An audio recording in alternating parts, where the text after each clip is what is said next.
Il faut le plus voir, si nous avons émission sur l'occasion pour la mission, j'ai tout dit, comment force, télévision, plaisir, et à cause de la radio, nous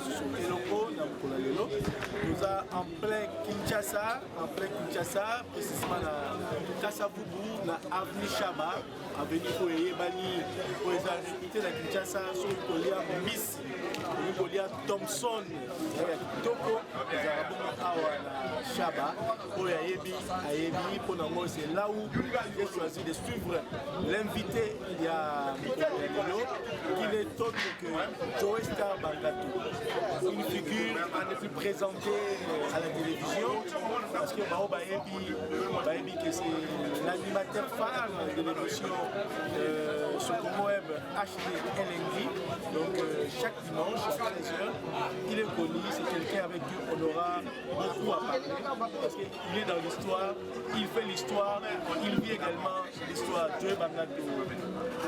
Bon après-midi, journal. Et c'est le retour de Sadi Mike. Nous avons surpris. On a essayé de Kinshasa. Mais ça n'a pas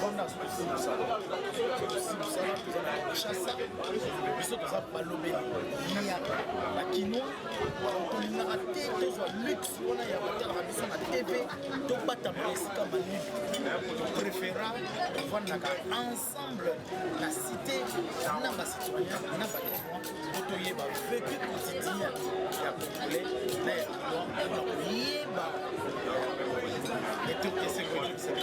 Joe Star, il faudrait rappeler jour pour jour plus de 15 ans la télévision. Ce n'est pas épuisant. Oui, par moment on se dit que comme il y a un peu lassant, mais ce qui est loco yokona, il y a le moto aponi mibala. Alors puis tenga ina ombre jaune. Le casse il to ponani ton dimani. Après comme il a 10 ans on va dire que na oliana la casse naka bona ba casse. Voilà, les achats. Fier à choix. Ça les choix moko. Ils ont kené na choix wana. Mais il faut parce que créer à jour à quatre domaines on créer à jour pour que le domaine nayo ils ont toujours sika domaine nayo et la télévision.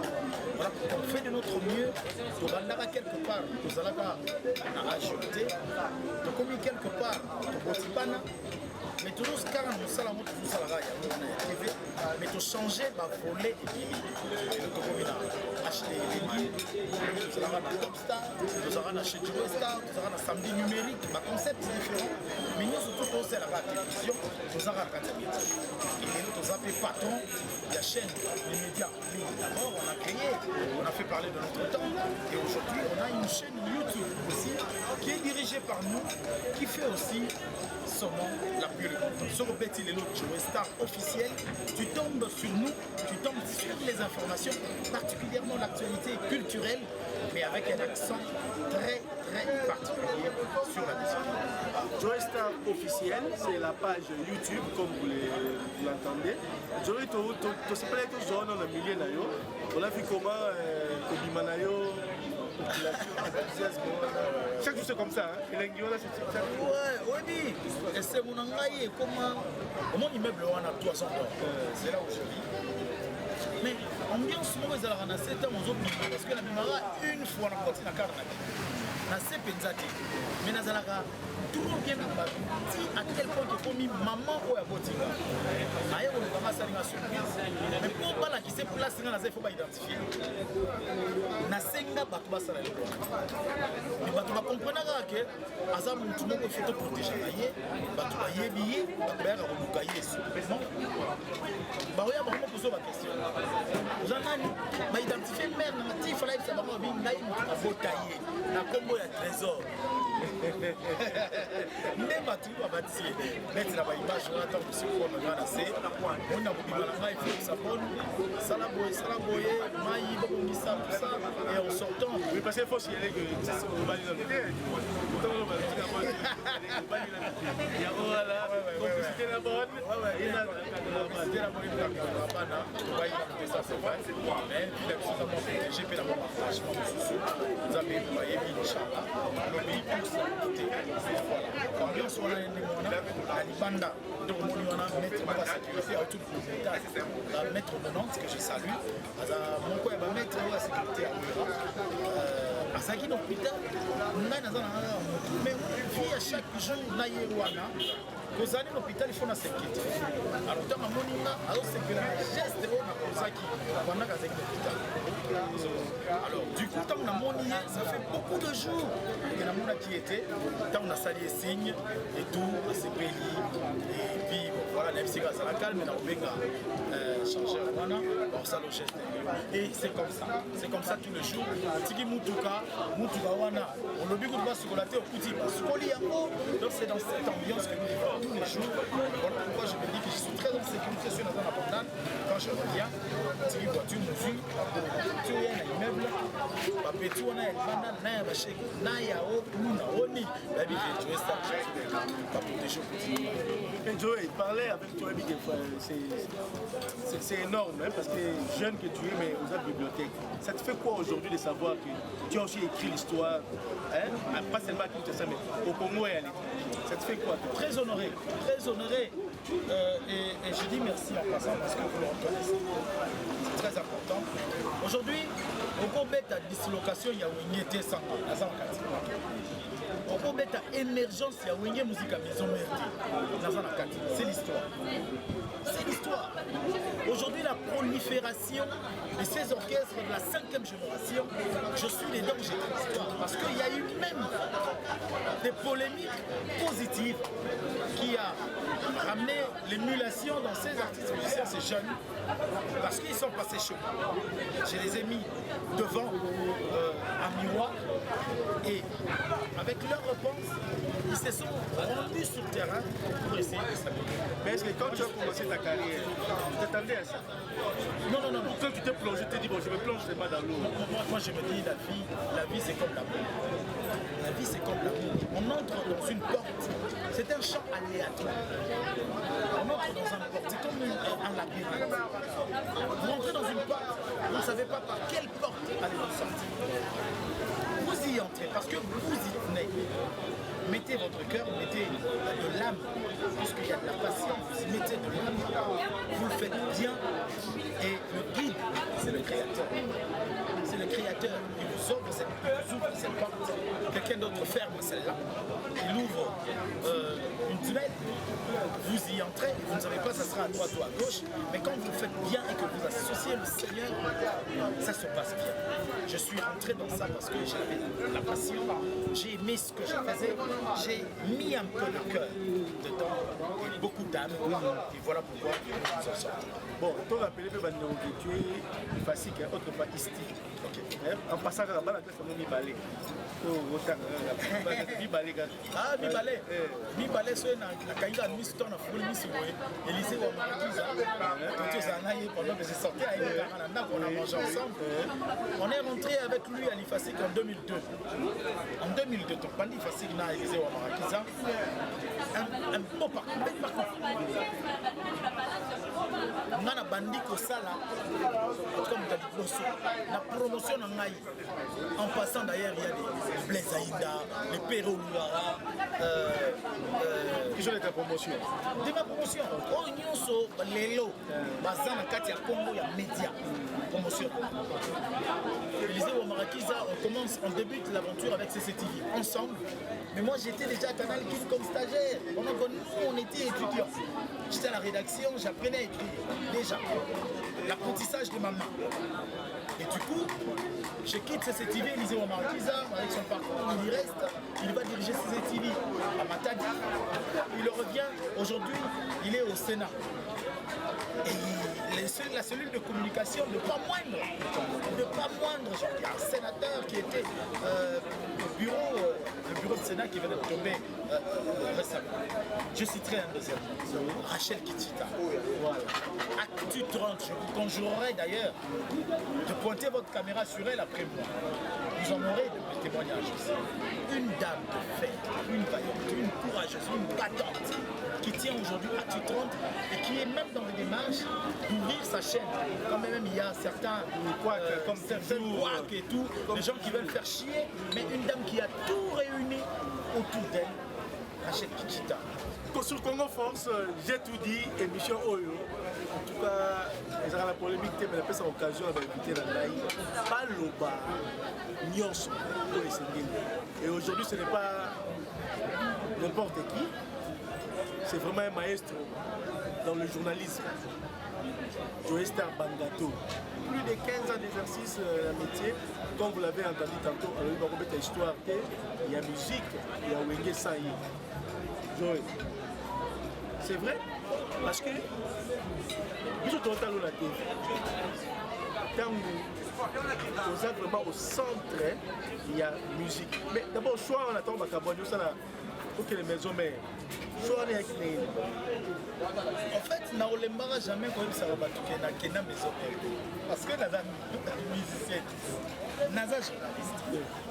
Mais seulement artiste musicien Werason né apona ba service service. Il se dit que ce monsieur brille. Ce monsieur travaille bien, il est perspicace. Nazuye, na musala. Ngai, le gros applaudissement.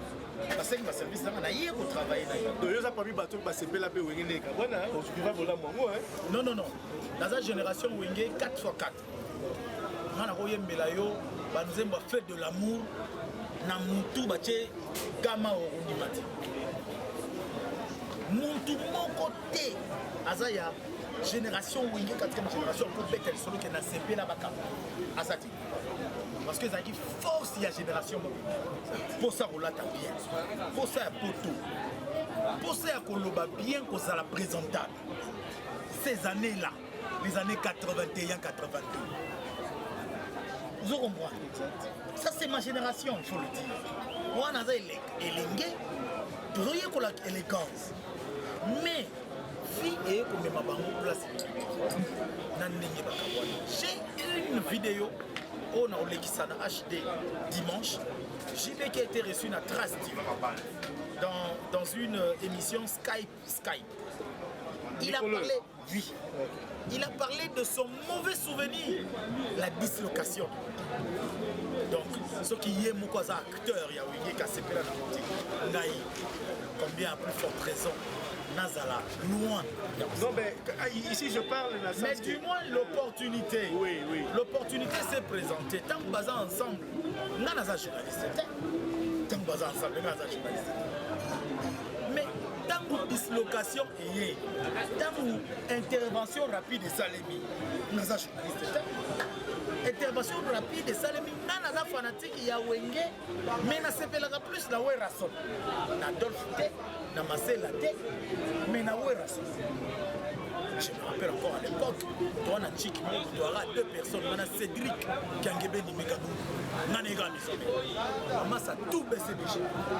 Ici, je peux citer Clay Ngobo, un leader de la Tchik, mais Boudake Mabe, Naïna Ranson. Mais la vie a favorisé une situation où je deviens journaliste et le monsieur en question qui ne me connaissait pas dans mon profond Massina où j'étais dans le dispositif de fan club avec Pacho Panda comme notre photo rappeler que on a Tchangou. On a Tchangou, j'étais à Petro Congo. Pacho Panda à l'époque président à ISO, il y avait fan dispositif de fan. Mais tant que comme la vie active, ici en gros, c'est aller à service. Bato quand ça va vous tabac. Et c'est comme cela. Mais cela ne m'a pas empêché à que Nazo Sala Moussala, oh oui, la et Naza journaliste, Juna Mumbafo, Naza journaliste, le grand peuple. Vous y posez, mais place à qui Naza journaliste, il y a Général Tef, il y a Esclave, il y a Jibédia. Je me rappelle. Ngai bato bayebi ke ate werangaka ok c'est bon mais nakendaka na époque eza nini na sima soza comme ozobenga ngo place ba changeur le château jibe azobeta na yaka répétition à chaque dimanche concert à chaque dimanche na yaka okoti pe bo il faut filmer joka boy jo filmer tant on dit ma caméra ya jouer et mata jibe akiti. Mais malgré ça, dimanche on a rien. Donc pour dire que tu as tout fait pour resté Je professionnel. suis resté professionnel. Ok. Je suis revenu de Paris avec Werakuta Tikalinga na zui avion ngai moko. Naye Kinshasa. Émission ya liboso na sali na CCTV. Invité na ma chaîne. Ibo ba chaîne invité na. Rio de Janeiro. Ba on est invité na. Voyage moko ya musala na we. Yebisanga na sala show. Ndeni. Et je suis resté le Joe Star Bangato. Joe Star. Mais pas ça pour moi là. Comme on a la Il a fait ça. comme on a Joe Bangato Bokato. Album témoignage. Je salue. Ouais, la première fois, on a comment on travaillait dans journaliste Joe. Mais Ayebi Bangato, Azo maîtrisant. La petite histoire, je te dis que c'est hérité Watana Bene Kama. Dans un studio, ouais, la lobby, tout le monde a Joe, mais Joe Nani. What are you? Après, on regarde dans ma kila wa star.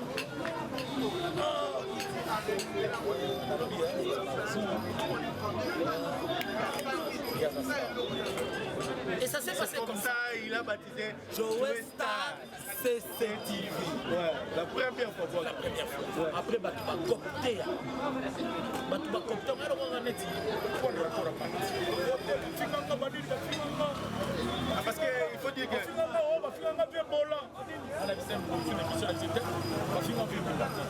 Batumo babeta lisolo babivie wana ebola yo sepeli nango ebaki baoloba na yo yo sali olobi yo ebola conseil donc okokunda bato sikoyo ntango bayoki star basepela tovai na chape na nsima kamera namona mosaebenga pasta namona leblanc so oye oba star ya mboka star na biso jo ekute koma moko mais ngai nazwa décision en termes de monter en star mais na vie à chaque jour on comprendre le jour sans Kisi sans Kipede sans Maïkari mais on est bien fini Et sans Kisi c'était Joe. Joe c'est la Kisi. Joe c'est la Kisi. Joe la Moutou. Joe. Tu connais Bisayo. Bella Moutou. Bisayo. Oyo le papa. Oyo le papa. D'abord il faut là il faut en balito. Il faut en balito. Nous en balito tu le sais. merci de me le dire Voilà, nous en balito pour balito propre. Vous appelez moi loco. Dans tout cela, ma bâtiment sont succès. Vous appelez moi pas d'enregistré. Pourquoi il t'a tout donné comme ça? Et ça, les à l'époque, j'étais très actif dans l'église. Nazara na ilo mo likabo. Voilà Chaba, c'est pas la sonne mbisi moté. Si mo rebelité la sonne mbisi Chaba. Bato Si la lobby. Ah nazoya. La kata Chaba. Tout ça émission royale là. Ça son mbisi moko Au salon de bosala wana. Weni biso ngo. Eza likabo. Nzambe bakapesi yo baka apesi. Basali na nzambe belé aza mosali na nzambe. Aza na côté. Mais aza na likabo ya ko guérir. Imposition de menaye eza na sécheresse moko inouïe. Nga j'étais jeune j'avais ça. Il faut merci. Soko kena matete lelo na quartier Viaza. Ministère le chemin. Ça, c'est le que tout évangéliste Joe. Nakenda na ba week-end nakenda na hôpital. Guitare frère Guillaume a envie. Alors le cadre na émission na ma famille bato to salina bango na cellule ya prière ya tikala na musala na tili. Ozo beta guitare azo yemba. Ngaso ina simbi azo yemba. Guérisseuse en J'ai tout dit, Tozoko Balabino, émission qui tombe dans Siboyo comme révélation. Il y a Joe Bangato, Joe Star. Donc c'est une personne qu'on présente plus dans Zobandelamo. Ils allaient vraiment. Baïné na biso, comme ça. Baïné na biso, comme ça. Joe Star. Mais il est en passant. Il est na TV. Mais dans la communication. Il y a la communication. Non mais Joe, il faut tout battre. Mais la presse écrite, on s'appelle ma casse. Aujourd'hui, on ma casse. Des fois, ça te met devant l'embarras. Embarras, penzate. Le monde, nous a limité parfaitement. Ça, il faut le dire. J'ai lancé une aventure avec un encouragement d'une amie qui m'est très chère. Si je peux la citer nommément, Sergine Ariel. Elle m'a beaucoup encouragé à pouvoir mettre en exergue ces valeurs. Il y a Kokoma au Malazan. Lelo bato balandanga bakopesanga confiance. Que même dans zolo ba masolo ya musique, même dans zolo ba masolo ya culture. Soki na bina koma yango na papier, na koma yango bien. Et puis, soki balingi na lobela bango oyo ya politique, na koma yango bien. Eza qualité oyo. Et belé na monde il y a musique et la culture. Voilà pourquoi ça prête à confusion. Babenga biso chronique. Ça prête à confusion. Ah, journaliste était à chroniquer. Vous en avez problème biso na Congo. Les définitions des concepts, ils ont un problème. Chroniqueur, ils ont spécialité. Chroniqueur politique. Un journaliste, ça sert à politique, elle appelle chroniqueur, mais politique. Et le chroniqueur est comme on dirait insulte. Chroniqueur est comme on dirait journaliste, il y a musique. Or, ce n'est pas le cas. Je suis vraiment, réellement, je ne suis pas un animateur télé. Je suis journaliste. Je m'en vante. Parce que dans la classe n'a pas si. Mardi, jeudi, samedi. Ok, lundi, mercredi, vendredi. Bateau va y cadeau. À l'époque, on a 2000, 2001, 2002. On a un cadeau. Joli jus à sachet. 25 francs congolais. On a un levure, on a fumé le paquet, on a tiré ma boule, la tangue, la vanille. Et mardi, j'ai nommé loué. Donc, ça, on va jeter le titre. Il on va jeter. On tombait comme un chevet dans la soupe. Après, il y a un estimé confrère. Non, mais écoute, à la réalité, autre, mais bon, là, on va citer maintenant parce que maintenant, il faut qu'on parle de ton émission HD Télé. L'émission qui fait parler d'elle chaque dimanche. On soit partir à 13h. Dans la Silici, Makamunae, Abali, se préparer à la Tourista. Parce qu'elle dit que d'abord, alors là, t'as bien. Alors, elle m'a invité à bien. Je peux poser ma question, il y a bien. Tu vois, on peut parler une émission dans le tempérament. Même si les autres sont mercredi. Mercredi, nous avons invité mon coyer, mon qui déjà déjà enregistré, papi Mandé qui a enregistré. J'ai une équipe, une rédaction. Ils ont une émission musique. Les gens penseraient que les alliés, dès qu'ils sont la dimanche, dès qu'ils présentent toi et comment t'exploiter. Là, il faut inviter avant de présenter. Parce que même si on décortiqué bien, on a plaisir à bien. Ça se prépare. Je suis en attente d'un autre invité que moi, je négocie. Dans la web Sanghaï. Ok? Rédaction est adoptée. De l'outil photo naïe. Tout ça, ce que j'appelle bande d'annonce. On donne la possibilité à des téléspectateurs, à des fanatiques et artistes. Bakota en communion. Mais ils ont un téléspectateur XY moko. Ils ont une préoccupation téléspectateur ou ils ont une opportunité, il y a un champ interactif. Il y a se prononcer déjà bien. La côte ici, la émission, la fidéliser à solo l'artiste. C'est ce que nous faisons. Ici, je vais rendre hommage à Jacinda. Parce qu'avec elle, il faut le dire, il l'a fait très bien. Nati Lokole est passé par là. Laura Tendance est passé par là. Papi Mboma, Pépi Tongoudier. Et enfin, il y a eu Willy Kayemi qui est passé par là. Je rends hommage à toutes ces personnes. Et ici, il faut dire Une fois, je reçois Karmapa sur mon plateau pour la 1e fois. Karmapa, il a lobby, il est dans plateau en direct à lobby. Il a évité. Chabani Record, ça a amené pour recruter le présentateur. Donc, ce hôtel, il a ligné à Batouara Baleka, l'intelligence, le savoir, la matière. Il a succédé dans le monde. Je pense que devant le fait que et beaucoup penseraient que où naye Congo web naye la ki HD l'équité naye la ki naye kana projet moko oyo et Mukamaki après et comme top star avec la volonté de Chabani Record, président, mon patron. On est parti dans ça. L'histoire et la vie a amené à ce que Blika aimé Akendi Nanaye. Quelqu'un était en train de me dire oh Toto Guyo, Nami Shimima HM, je te salue. Oh je vais estar aye, bah tout à Balangani, bah Kima Kongo, Patikala Yemo. Les Anaka. Nalo Bagama. Merci au très spécial président Jean-Pierre Chabani Record pour la confiance qu'il renouvelle encore. En une année nouvelle, en un mois nouveau, en une semaine nouvelle, il renouvelle sa confiance. Pourquoi? Parce que l'expertise dans le travail rendu, et on s'alimente bien.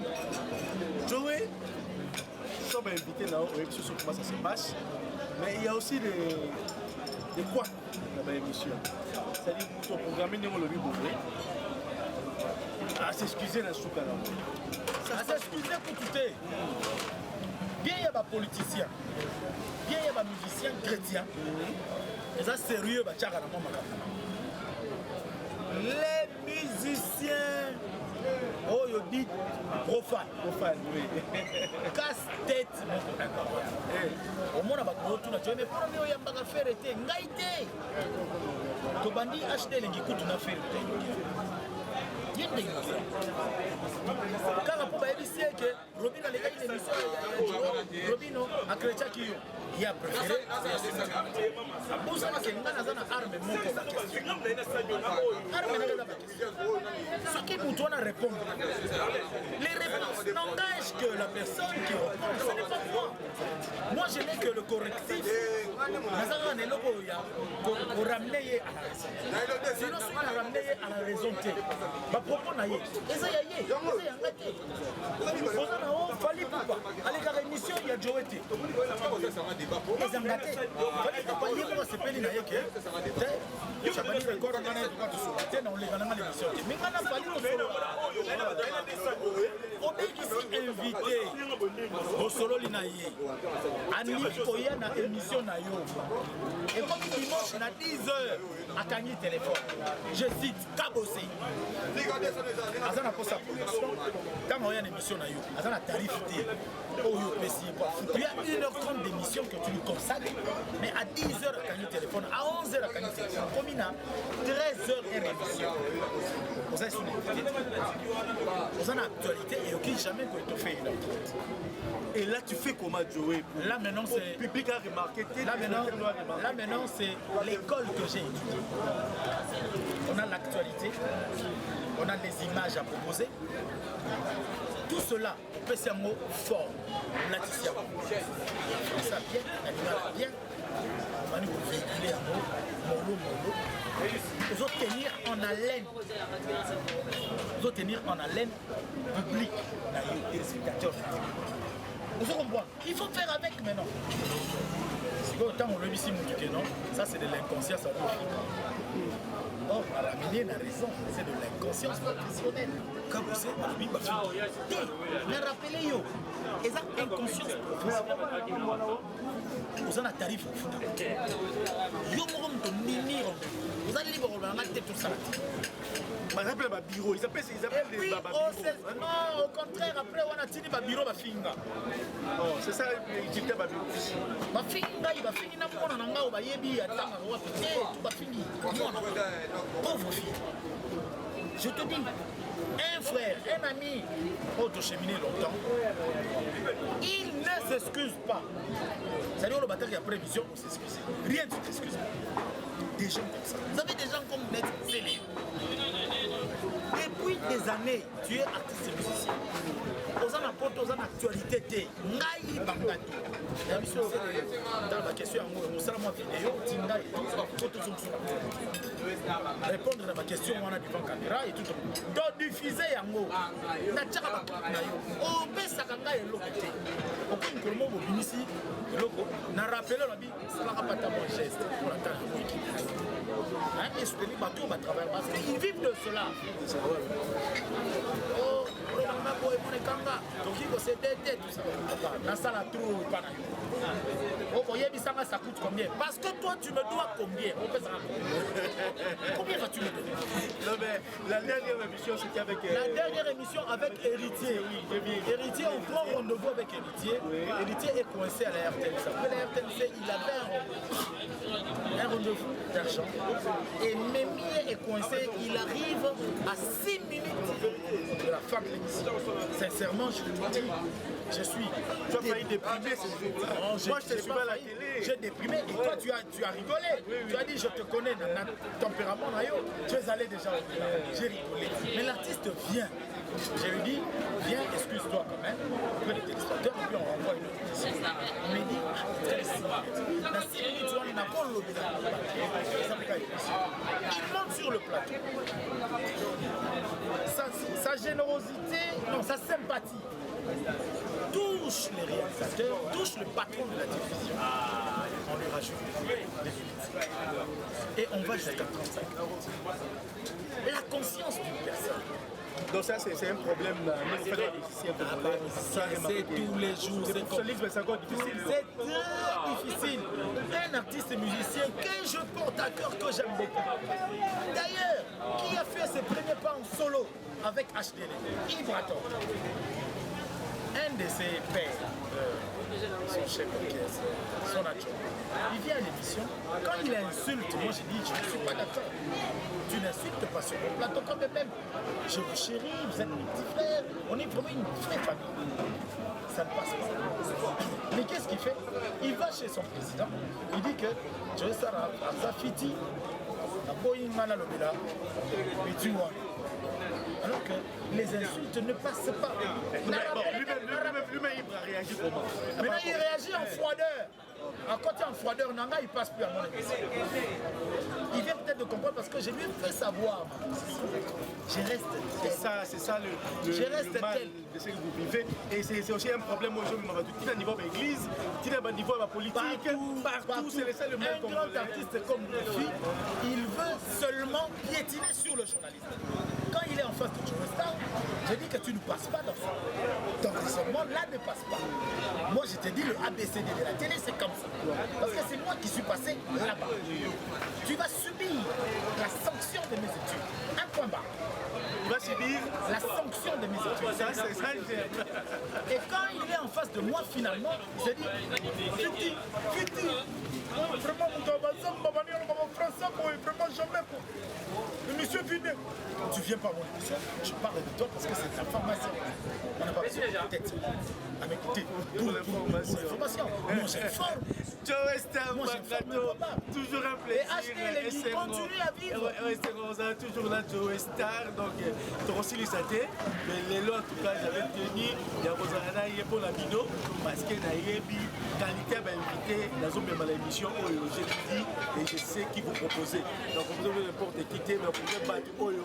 Dans Otali, vous avez besoin d'Otala, vous avez besoin d'Oretala, vous avez besoin d'Otala émission là parce qu'il communique la matière. Joe Star, c'était un plaisir d'être l'invité. Il y a une émission à l'émission, mais s'il faut clôturer l'émission à l'émission. Moi, je suis très content. Je suis très content de l'émission naturelle. Vraiment, d'abord, on n'a pas eu rendez-vous. Je suis en train de sortir de chez moi, il y a une caméra qui m'attend. À la sortie, oh, soyez. Je ne comprends rien.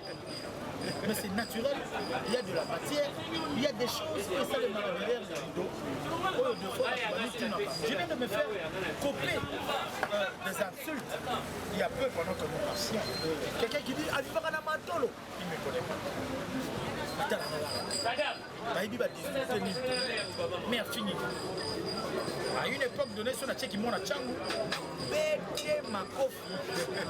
Il ne faut pas passer. Mais en Italie, on a comme appelé Nani. Maman, c'est vraiment compliqué. J'ai essuyé ces insultes. Pendant que je suis un père de famille, j'ai un enfant à l'université, un enfant au secondaire qui est en 7e. J'ai un fils qui est en primaire, qui n'a pas de classe. J'ai nourri ma mère, j'ai nourri d'autres bouches, j'ai des locataires. C'est-à-dire que je suis un peu épanoui en termes de se dire que Nazam me balé à monsieur. Mais il me cope d'insultes. Pourquoi? Parce qu'il y a beaucoup de réalités. Oh, nous traversons quel genre de vie? Combien ça les marabouts pour que garder à Congo? Pour ceux qui ont l'actualité,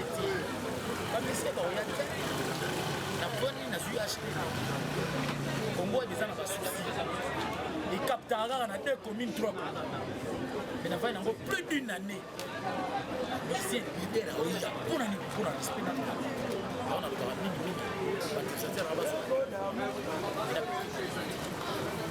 a un rendez-vous na Peter Kan la bière expérimentée. Il faut qu'on couvre les vêtements sur mesure, croisés.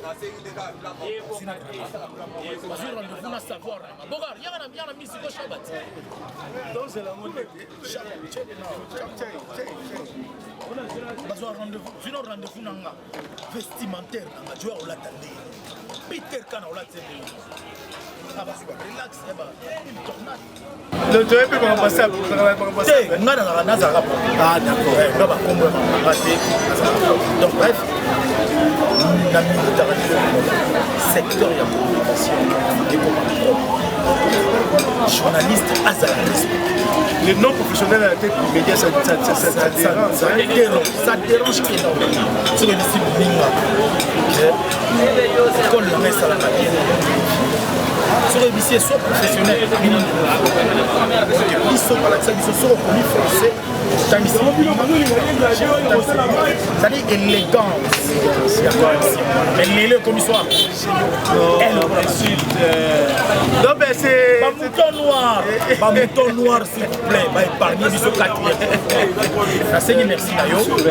La CPI, parce que nous avons un invité, il y avait Nora Olido qui est passé dans la tête. Je salue l'espace, particulièrement ma génération, ma commission. Puis dans l'enseignant, il est facile. Merci beaucoup aux Aké Belé, on a Bisso, mais également on a RL Pro.